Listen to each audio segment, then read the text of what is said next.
We talk a lot about this. We talk about the death of everything. And that's what you're seeing now across the country, the death of everything. Every day you wake up, there's some new thing shot out of the sky. Why? Why do they keep shooting things out of the sky? Well, it's not for any form of patriotism. You saw that when they allowed one Chinese spy balloon to traverse the entire United States of America before shooting it down. The administration got embarrassed that they got caught not shooting it down, and so now they're just blasting away at everything, real or imagined. Who knows what they're actually shooting down? Now they're just blasting everything out of the sky. But what does this have to do with a rotting nation, the death of everything? Well, here's what it has to do.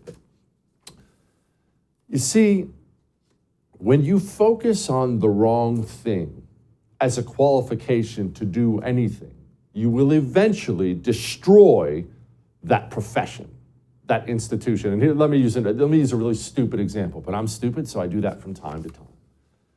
You see, if I'm a home builder, I'm building homes, and I decide that every single person I hire, he needs to have red hair.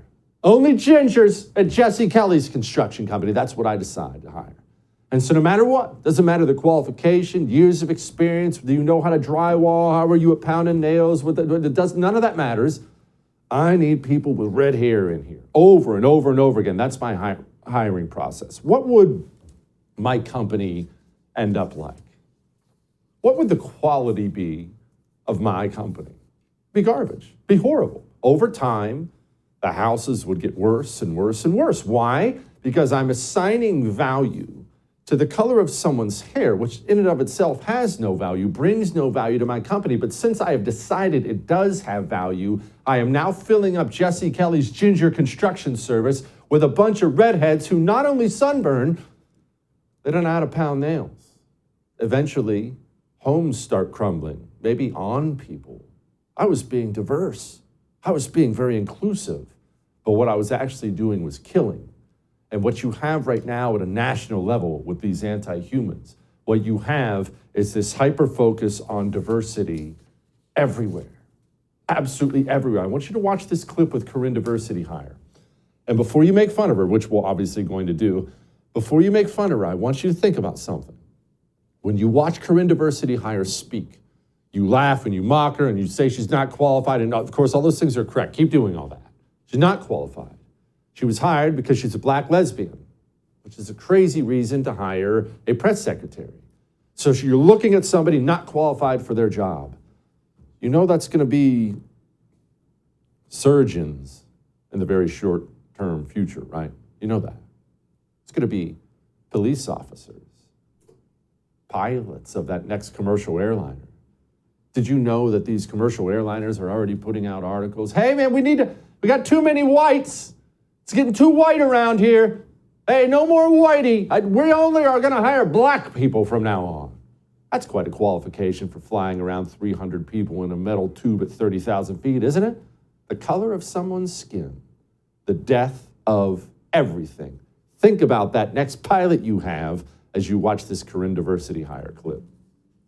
Why is the American military shooting something out of the sky over Canada? Because it's part of NORAD. The NORAD is part of it's a what you call a coalition, a consortium, a pact of nations. A pact, okay. Exactly. And so that's why we were able to do that. Again, we didn't do it on our own. We did it clearly in step with Canada.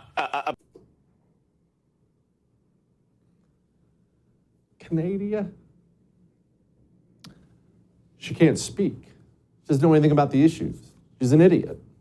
And yet she's the press secretary. Why? Because the people who do all the hiring now in this nation, not just in the Joe Biden White House, at universities, hospitals, police departments, law firms, that next judge that's presiding over your case, they're focused on everything except for what really matters, the death of everything. Which in the end, back to what we were talking about, is what the anti-human really wants. I can bring this information that I just told you to any one of these communists, and I can tell them, hey, you hear the story about Jesse Kelly's ginger construction company and how everything got worse? And they would look at me and they would say, no, I know. I get it. Because the destruction is intentional, and that's the idea. All that may have made you uncomfortable, but I am right. To work with your contractors, to work with your community colleges on building a workforce that reflects the community.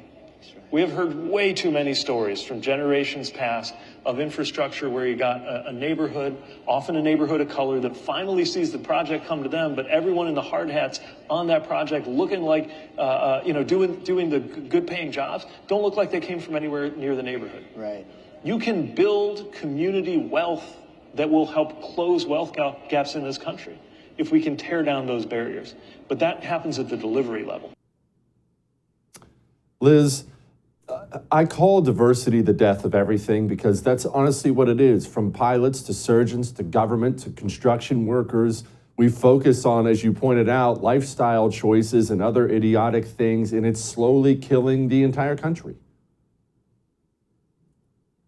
It's terrible. I mean, Pete Buttigieg, it's phenomenal to me. Let's back up for a second. It's phenomenal to me that there's not one enterprising journalist in this country who's interested in asking Pete Buttigieg whether he shares the ideological affinity of his father. Pete Buttigieg's father is a man named Joseph Buttigieg, who ran an international fan club for Antonio Gramsci, who was a committed Marxist, a cultural Marxist. And no one has even ever asked. I mean, Joseph Buttigieg translated Antonio Gramsci from Italian into English. The reason that we see the cultural onslaught of Marxism in our country is because Joseph Buttigieg translated Antonio Gramsci. No one's ever bothered to ask Pete Buttigieg, well, do you share the communist views of your father? Do you share the Marxist ideology? Is that what you're trying to push on our country? Now, Jesse, to you and I, the answer might be obvious. Of course he is, because what he's doing is he's engaging in racism. He's engaging in racism not because he believes that he's inferior as a white person, not because he believes that a black person is inferior, but because he's using racialism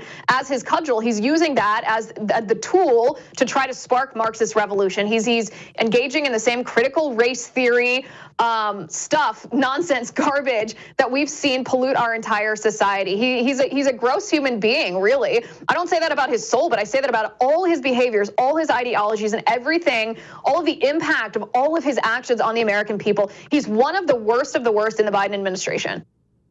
Is this the most important event in human history? Well, no. I mean, there have been a couple, maybe 3 or 4 events that are more important than this, but this is, I mean, you're here, you're witnessing this right here on the First TV. One of the great events of all time. What is that event? Well, not to brag or anything, but I'm an author, world famous author, actually. I mean, I've never sold a book before per se, but now I'm gonna. I wrote a book. You know how much I hate communists, right? You know how much we talk about fighting back against these communist scumbags, right? Well, how do we do that? There's so many different issues. Oh my gosh, the LGBTQ stuff and the climate change stuff and the schools and the monuments. And how do we fight back against all these things? I wrote the Anti-Communist Manifesto, available now for pre-order. Comes out June 6th. You can pre-order it now. So go enjoy the greatest book ever written. Maybe, maybe not. I don't know. I think it is.